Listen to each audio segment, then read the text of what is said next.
أعوذ بالله من الشيطان الرجيم. بسم الله الرحمن الرحيم. الحمد لله رب العالمين بارئ الخلائق أجمعين. الحمد لأهله والصلاة على أهله.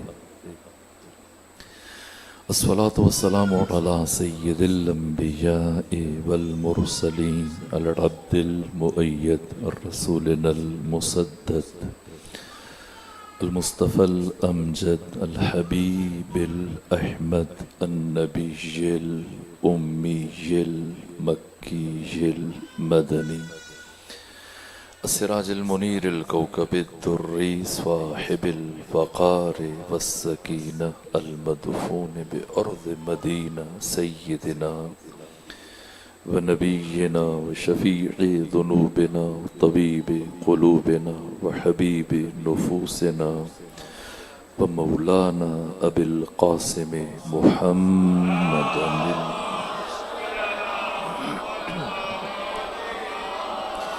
وأهل بيته الأطيبين الأطهرين الأنجبين المعصومين المظلومين ولعنة الله على أعدائهم ومنكري فضائلهم وغاصبي حقوقهم من جوم عداوتهم إلى الآن ومن الآن إلى قيام يوم الدين. أما بعد فقد قال حق سبحانه وتعالى في القرآن: بسم الله الرحمن الرحيم. ثم دنا فتدلى فكان قاب قوسين أو أدنى فأوحى إلى عبده ما أوحى. يا أيها الرسول بلغ ما أنزل إليك من ربك وإن لم تفعل فما بلغت رسالته والله يعصمك من الناس إن الله لا يهدي القوم الكافرين. اليوم يئس الذين كفروا من دينكم فلا تخشوهم واخشون اليوم أكملت لكم دينكم وأتممت عليكم نعمتي ورضيت لكم الإسلام دینا. صلوات بھیجیے خاندان فاطمہ.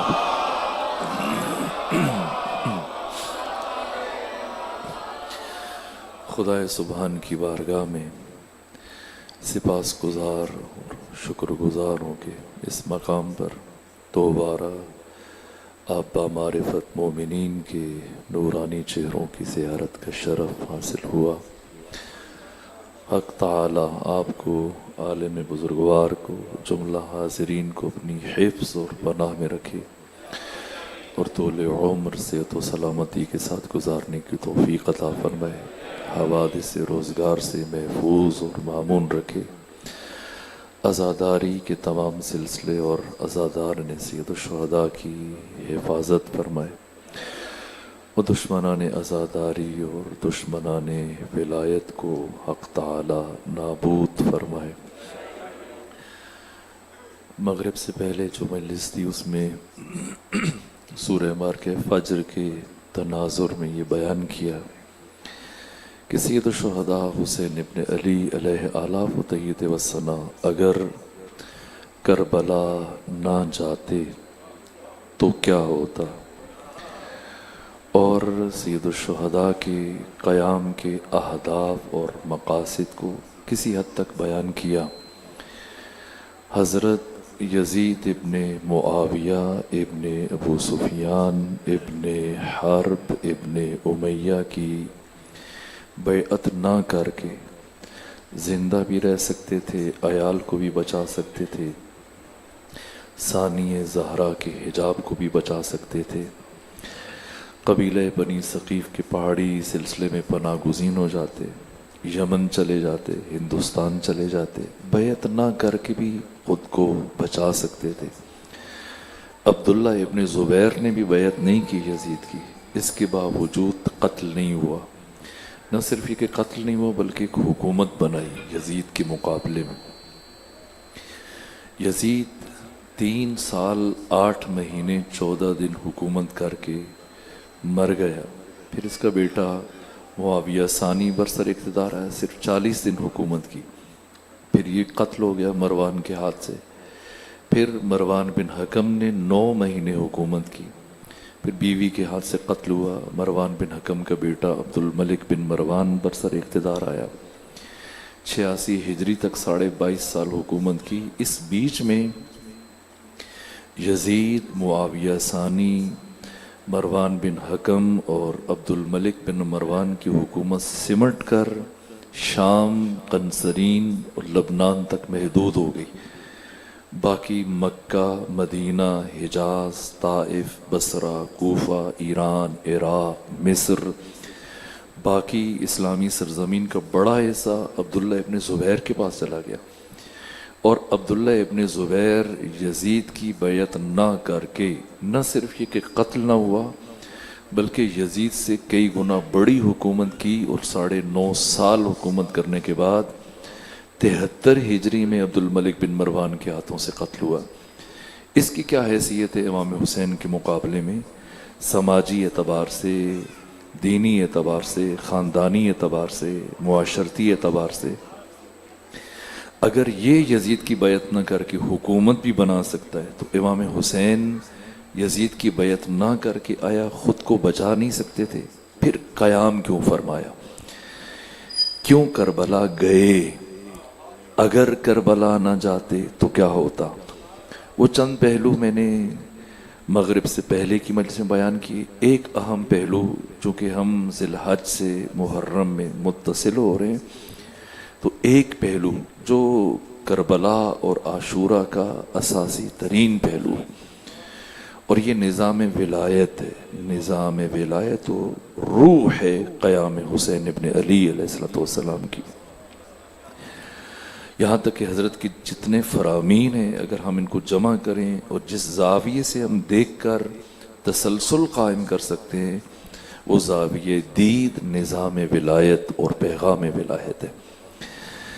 پیغام ولایت خود عاشورہ اور کربلا اس لیے برپا ہوا کہ غدیر کو فراموش کیا گیا, اور اب کربلا اور عاشورہ کی یاد اس لیے منائی جاتی ہے کہ بشر دوبارہ غدیر کی طرف متوجہ ہو جائے. جس حقیقت کو بھول چکا ہے اس حقیقت کو دوبارہ سے یاد کرے, غدیر کی طرف منتقل ہو جائے. غدیر کی طرف پلٹنے کا نام مہدویت ہے. بعثت, غدیر, عاشورہ, مہدویت, چاروں کی روح نظام ولایت ہے. یہاں تک کہ راز کیا ہے ختمی مرتبت کو؟ پہلے حق تعالی نے جب معراج پر بلایا اور پھر قرآن میں اس حقیقت کو بیان کیا, ثم دنا فتدلی, کہ شب معراج حبیب اپنے محبوب کے قریب ہوا. کتنا قریب؟ فکان قاب قوسین, 2 کمانے, او ادنا, یا اس سے بھی کم.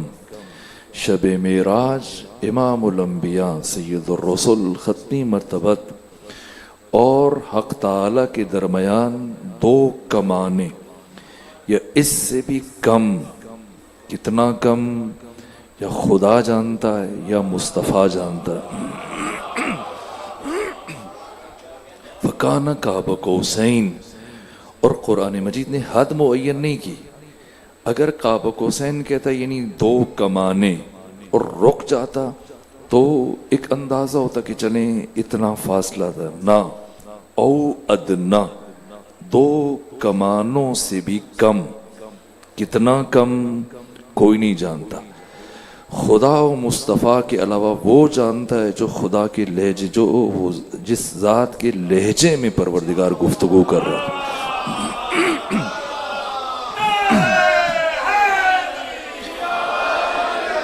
اتنے قریب ہوئے, اللہم صلی اللہ محمد, اتنے قریب ہوا کہ دنا فتدل فکان قاب قوسین. تو کیوں قریب کیا گیا؟ کیوں اتنا قریب بلایا گیا؟ کس مقصد کے لیے؟ شعراء سے پوچھیں وہ بتائیں کہ ایک شب عرش پہ محبوب کو بلوا ہی لیا. یہ غم ہجر خدا سے بھی اٹھایا نہ گیا. نہ اللہ کے یہاں ہجر و فراق کا تصور نہیں ہے، قرب و بعد کا تصور نہیں ہے. اللہ کے یہاں کیفیتیں نہیں ہیں، اللہ کے یہاں احساسات نہیں ہیں، جذبات نہیں ہیں، عواطف نہیں ہیں. اللہ سبحان ہے احساسات اور عواطف سے ماورا، جذبات سے بالاتر، خالق عقل، خدا حکیم. پھر کیوں بلایا؟ قریب ہونے کے لیے یا کچھ کہنے کے لیے؟ تو قرآن فرماتے ہے کہ ثم دنا فتدلا فکان قاب قوسین او ادنا. تو او ادنا کے بعد فاوحا الی عبدہ ما اوحا. سارا قرآن جبرائیل کے ذریعے سے نہیں آیا، ایک بڑا حصہ جبرائیل کے ذریعے سے آیا، لیکن کچھ وہی بالواسطہ بلا واسطہ قلب مصطفیٰ پر ہوئی، اور ان میں سے خود جو عینی شاہ ہے جسے خود قرآن بیان کر رہے. اس لیے کہ جبرائیل بیت المعمور تک گئے، چوتھے آسمان تک گئے، اور جب چوتھے آسمان پہ پہنچے تو رک گئے. پیغمبر نے فرمایا جبرائیل آگے آؤ. جبرائیل نے جواب دیا لو دنو تو بلتن لحترقت. ایک پورا برابر بھی آگے بڑھوں تو میں جل کر راکھ ہو جاؤں. تو جب جبرائیل یہاں سے آگے جا نہیں سکتا تو یہاں وہی جبرائیل کے ذریعے سے نہیں آئے گی، یہاں خدا براہ راست ختمی مرتبت سے گفتگو کرے گا، براہ راست کلام کرے گا. دنا فتدل فکان قاب قوسین او ادنا. اتنا قریب ہونے کے بعد کیا وحی کی؟ فاوحا الی عبدہ ما اوحا. کا پھر وحی کی، اور جو وحی کی وہی خدا کو پتا ہے، مصطفیٰ کو پتا ہے. ہمیں کب پتا چلا کہ کیا وحی کی؟ یہاں تک کہ ختمی مرتبت کی 63 سالہ حیات طیبہ بالکل آخری مرحلے میں 23 سالہ عہد نبوت، عہد رسالت اختتام پذیر ہے، اور پیغمبر کی زندگی سے صرف 3 مہینے اور 28 دن باقی ہیں. اور ختمی مرتبت ماہ ذیقعدہ 10 ہجری کی پہلی شب اپنی ایک زوجہ کے حجرے میں کھڑے ہو کر نماز تہجد پڑھ رہے. 2 مرتبہ نماز کے دوران جبرائیل نازل ہوئے. ایک مرتبہ نماز فجر کے دوران جب سورہ مبارکہ العادیات نازل ہوئی، جہاں پروردگار گھوڑوں کی قسم اٹھا رہا ہے، گھوڑے کی سموں سے اٹھنے والی چنگاریوں کی قسم اٹھا رہا ہے. یہ سورہ حالت نماز میں ختمی مرتبت پر نازل ہوا. اسے الاتقان میں علامہ جلال الدین سیوطی متوفہ 911 ہجری، باقی مفسرین نے بھی بیان کیا، اتفاق ہے. یہ سورہ ختمی مرتبت پر حالت نماز میں نازل ہوا. جیسی فاتحہ ختم کی، سورہ عادیات پڑھنا شروع کی، اور صحابہ کرام نے یہ سورہ چونکہ پہلے نہیں سنا تھا، پہلی مرتبہ سن رہے ہیں بھی عرب، اور اب پیغمبر قسمیں اٹھا رہے ہیں. قسم ہے ان گھوڑوں کی جو صبح سویرے دشمن کے لشکر پر حملہ کرتے ہیں، قسم ہے ان گھوڑوں کی ٹاپوں سے اٹھنے والی چنگاریوں کی. اور سن رہے ہیں، تعجب، حیرت، استعجاب. ختمی مرتبت نے جیسی نماز فجر مکمل کی تو صحابہ کرام سراپا حیرت بنے اور استفسار کیا، یا رسول اللہ یہ سورہ پہلے نہیں سنا؟ فرمایا کیسے سنتے پہلے؟ ابھی نماز کی حالت میں نازل ہوا. یہاں تک کہ پیغمبر جیسی مسجد سے باہر آئے تو دیکھا صحابہ کرام کے ہمراہ جب مسجد سے باہر قدم رکھا تو علی ابن ابی طالب علیہ السلام اپنے ساتھیوں کے ساتھ گھوڑوں پر سوار ہو کر جنگ سے کامیاب پلٹ کر آ رہے ہیں.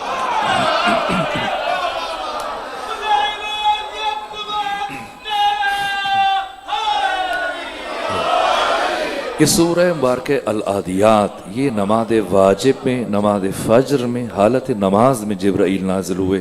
اس کے بعد دوسری مرتبہ جب ختمی مرتبہ تہجد پڑھ رہے ہیں، نماز شب پڑھ رہے ہیں، 10 ہجری ماہ ذیقعدہ کی پہلی شب.